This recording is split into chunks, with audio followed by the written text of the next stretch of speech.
لقد نصركم الله ببدر وأنتم أذلة فاتقوا الله لعلكم تشكرون. وعن كعب بن مالك رضي الله تعالى عنه قال لم أتخلف عن رسول الله صلى الله عليه وسلم في غزوة غزاها إلا في غزوة تبوك، غير أني تخلفت من غزوة بدر ولم يعاقب أحد تخلف عنها، إنما خرج رسول الله صلى الله عليه وسلم يريد بعير قريش حتى جمع الله بينه وبين عدوهم على غير ميعاد. Ramadan al-Mubarak is special because of fasting. We all know that, alhamdulillah. We are reminded again and again that شهر رمضان الذي أنزل فيه القرآن هدى للناس وبينات من الهدى والفرقان. And in the beginning, يا أيها الذين آمنوا كتب عليكم الصيام كما كتب على الذين من قبلكم لعلكم تتقون. But Ramadan al-Mubarak is also Yawm al-Furqan, Yawm al-Taqal Jamal. Yawm al-Furqan means the criterion, is the difference between haqq and batil, between the truth and the falsehood.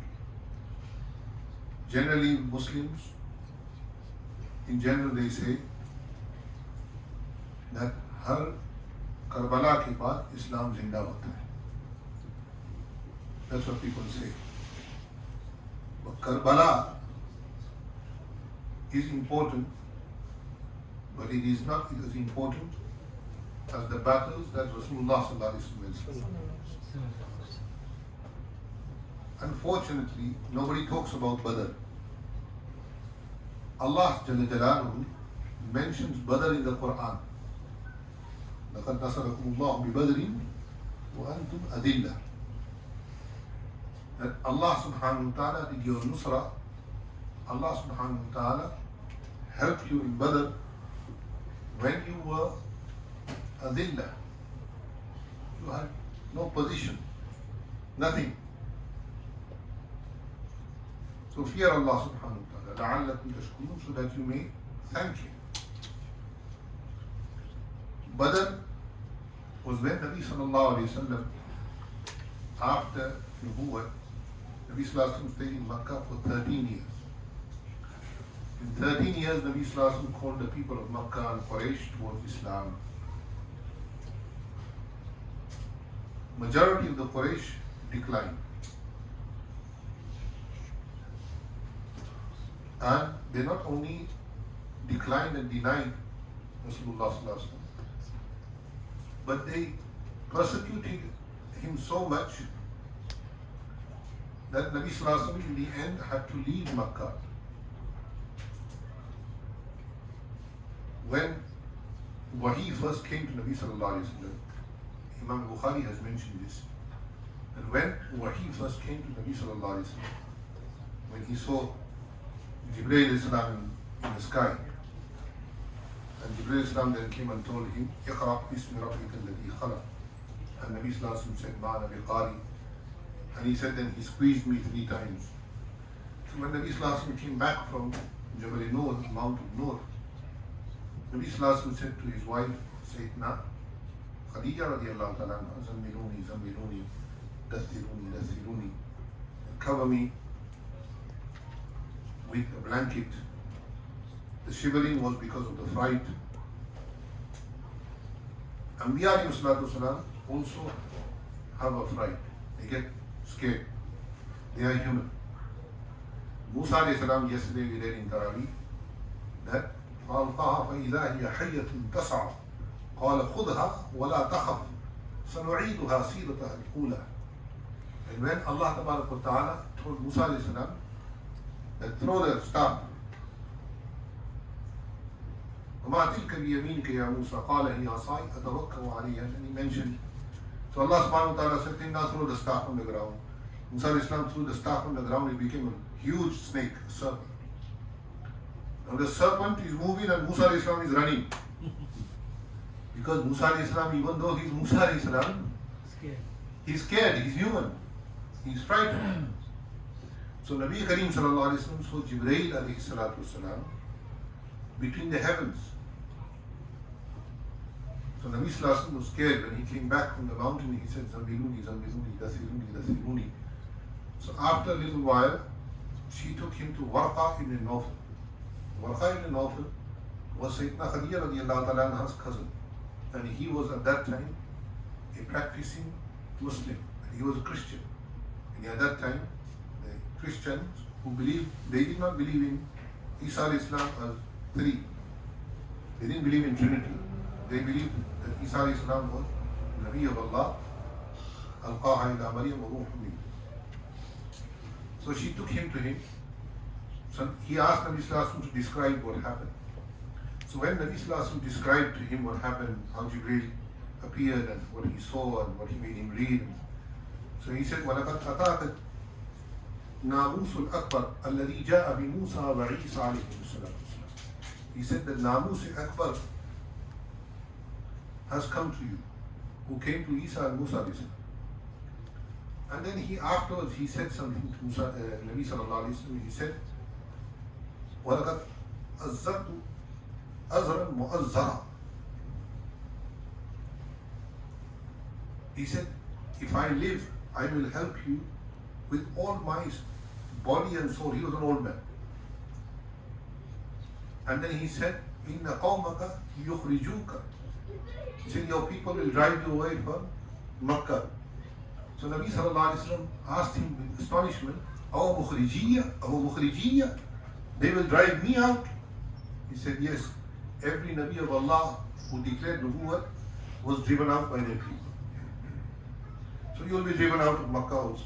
So Nabi Sallallahu Alaihi Wasallam afterwards was driven out of Makkah. Nabi Sallallahu Alaihi Wasallam went to Medina and he started the Masjid in Medina. And people started accepting Islam. The Ansar, many of them accepted Islam, the people of Medina, except for the Jews and some mushriks. But the majority of the people of Medina accepted Islam.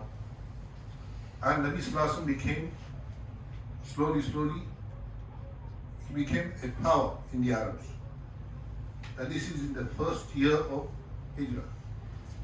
Now Quraysh disliked this, because they thought that if we drive him out of Makkah, then he will be a gharib. A gharib means somebody who is, gharib in our term, in Urdu, gharib means somebody who is poor. But gharib in Arabic means a person who is a stranger, who is in a strange place. That's why Nabi Sallallahu Alaihi Wasallam said in a hadith, قُلْ فِي الدُّنْيَا كَأَنَّكَ غَرِيبٌ وَعَابِرُ سَبِيلٍ. But live in this world as though you are a stranger, or you are a wayfarer, a person who is traveling, a tourist. So that they thought if anybody, nobody will give him assistance and so on. But that's what they thought. And Allah had other plans. So when Nabi Sallallahu Alaihi Wasallam came to Medina, the first thing he did was he built the Masjid. Nabi Sallallahu Alaihi Wasallam had at that time two wives, Sayyidina Esha radiallahu ta'ala anha, Ummul Mumin, Sayyidina Sauda radiallahu ta'ala. But Nabi Sallallahu Alaihi Wasallam didn't build a house for them. The first thing he did when he reached Medina is he purchased the land which is the Masjid of Rasulullah Sallallahu Alaihi Wasallam, the original Masjid, the old Masjid would be where the Roda of Nabi Sallallahu Alaihi Wasallam is, that area, what we call Riyadul Jannah. So that used to be a small garden. So Nabi Sallallahu Alaihi Wasallam purchased that and he made the Masjid. And you know how Masjid al-Nabi was? The original Masjid al-Nabi, this Masjid is like a palace compared to the original Masjid al-Nabi. This Masjid that we are sitting in now is a palace compared to the original Masjid of Rasulullah. The Prophet's Masjid was, there was no carpet, there was no tile or marble. It was bare ground and they had put pebbles on it. And when Nabi Sallallahu Alaihi Wasallam used to pray Salah and it used to rain, you know the date palms outside, those the leaves, that was the roof. So when it used to rain, the raindrops used to come inside And when the Sahaba and Nabi Sallallahu Alaihi Wasallam used to go into sajda, there would be dirt on their foreheads. Today I was teaching Nasai Sharif and the hadith came. So we have to explain to the students how Nabi Sallallahu Alaihi Wasallam used to pray namaz, how Nabi Sallallahu Alaihi Wasallam used to pray salah. Because we cannot imagine that there would be dirt on the ground and it would stick to our forehead. But it used to stick to the forehead of Rasulullah. And the ajib thing was, by chance the hadith was, it wasn't to do with Ramadan, but Imam Nasai rahmatullahi has brought this hadith to prove that you don't need to wipe your forehead if you have dirt on it when you go in salah. That's what Imam Nasai was trying to pinpoint. But the hadith he brought was the hadith of the 21st of Ramadan when it was Laylatul Qadr. And Imam Nasai says that the Sahabi who narrates this hadith, he said, when I checked the dates, it was the first 21st of Ramadan, and that night it rained. One of the signs of Laylatul Qadr is that it rains that night. So it could be the 21st, 23rd, 25th, 27th, or 29th. Allah. So, Nabi Sallallahu Alaihi Wasallam, the Sahaba used to pray like this. They didn't have much. Quraysh sent Abu Sufyan in the second Hijri. In Ramadan, just before Ramadan, they sent him to Sham. So Sham was on the way to Medina. And if you want to go to Sham, you have to pass Medina. Even today, if you fly from America or Europe or anywhere, and you want to go to Medina first, or you want to go to Jeddah from Jordan or Turkey, the flight goes over Medina. You can actually see Masjid Rasul Sallallahu Alaihi Wasallam. They tell you that the flight captain tells you that we are now flying over Medina, you can see the Haram. So when they were coming to Medina, Medina is between Sham and Makkah. So Abu Sufyan was a very clever man. He took another route towards the Arabian Sea, and then from there he went. But Wahi came to Nabi Sallallahu Alaihi Wasallam that he must go and confront the Eir of Quraysh. Eir means the caravan of Quraysh, because all the mal that they had, all the wealth that they had acquired, they had stolen it from the Muslims. Because everybody had to leave everything and flee to Makkah. Suhaib Rumi radiyallahu ta'ala anhu, he says that when I left, I was a very good archer. So when I left Makkah, they followed me. Suhaib had no protection in Makkah except for his children. He only had his wife and his children, and he had to leave them. So he told them that I'm a better archer than you. I can kill you with my arrows, but if you want, I can do a deal with you that in such and such place in Makkah, if you dig the ground, I have left my gold and silver there, you can take that. So kufr is bought by money. Kufr is bought by money. So they said, why kill the man? Let's take his gold. So like that, Sahaba left a lot of wealth in Makkah, which they could not take with them. They left everything. So the Quraysh grabbed all the wealth of theirs, and then they sent it, and they earned a huge amount of profits from this. So when he came to Rasulullah sallallahu alaihi wasallam, that you must go after Quraysh, especially after Abu Sufyan and his caravan, so that you can gain from them the booty, the loot. Because in Islam, Surah Anfal is about this. يَسْأَلُونَكَ عَنِ الْأَنْفَالِ قُلِ الْأَنْفَالُ لِلَّهِ وَالرَّسُولِ. That the booty is for Allah and His Rasul sallallahu alaihi wasallam. Even in Bani Israel, the Anbiya alayhi salatu wasalam used to do jihad. When they used to get the booty, they had to put it in a place, and if fire used to come from the heaven, it used to be accepted. But our Nabi sallallahu alaihi wasallam, in our Sharia, that if you capture mal from the kuffar, then it becomes the booty of the Muslims. And then it is taqseem in 5.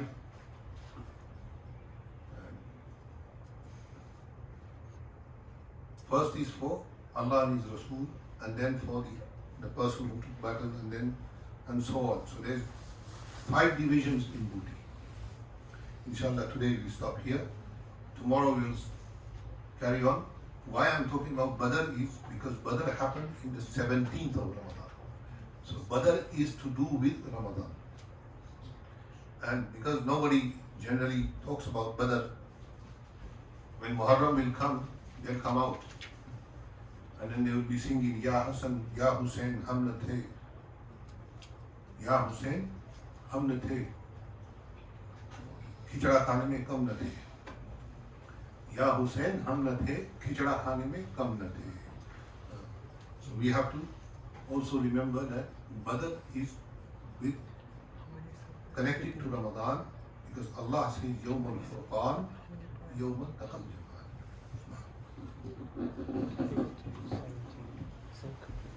Jama'an.